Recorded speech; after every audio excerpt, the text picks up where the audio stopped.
Today we're going to talk about how much should I increase rent on my tenants. Um, and let's talk about why it's important to always increase the rent of your tenants. Number one is because inflation continues every year. And whenever you feel like you're doing them a favor by not increasing it, even if it's a little bit, what you're doing is you're hurting them because it's going to become an eventuality that because of higher taxes, insurance, etc., you're going to have to increase it. At a later date, you're going to have to make a bigger jump. And they're not going to like it. And therefore, since you didn't get them used to doing the increase little by little, they're going to walk away from you. I couldn't tell you after doing this 20 years how many times I've lost tenants from saying, for 4 or 5 years holding back on the rents because they're good tenants to eventually having no option of saying, hey, $100 increase, and them not being able to manage that change because you never got them used to it. Now, on the other hand, what I advise is if you like the tenant very much, when you're looking at the spectrum of what the rent should be, then go on the lower of the spectrum and say, okay, $25. But guys, the biggest mistake you can do when you have a tenant is not increase your rents at all.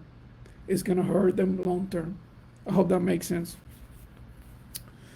Also, people say, how do what do I know what the market rent is for my place? I'm gonna give you a couple of tips of a couple of websites you can go. Number one is Rental Meter. You could Google it and you could find the website. You could also go to the MLS. That's another way, another place you can go. You could use Zillow as well. You could use that. And then do a combination of three. Those three is all of them. Nothing is 100% accurate, right? So you're just gonna take feedback from all these websites and make your best decision.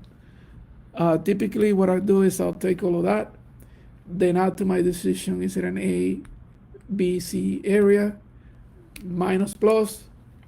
Is it a B, C property, minus plus? And then I come up with the rents.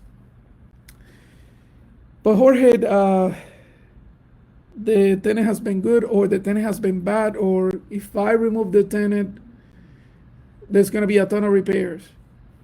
So it's all math, right? So when you're doing the annual inspection, the first thing you want to do is inform your tenants that you're going to be doing an inspection.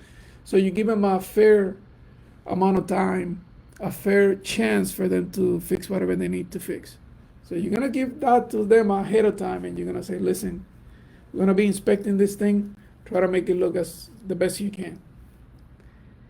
And then once you do the inspection, that's another part of the equation, right? We talked about what is the average, what is the property classification, what is the neighborhood classification, and then how many repairs you need to do. Now that you have all of that, now you have all of the tools to make an educated decision on how you want to increase the rents. But how do you make the decision? Very simple.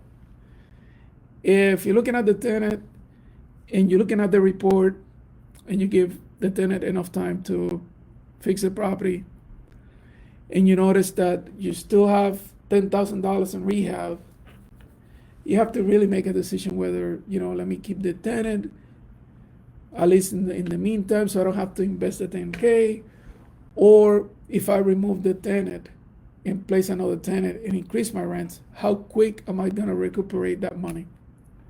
So it's all about numbers, guys. It's all about numbers. You have to look at, if I remove the tenant, what is gonna be the cost? If I keep the tenant, what's gonna be the savings or cost? And then figure out how you're gonna make that decision. For instance, if the tenant's been paying on time for 5 years and the place is decent, but it's a little beat up, but the tenant's not complaining about it. But if you're gonna remove the tenant, it's gonna be $10,000 to put it up to par.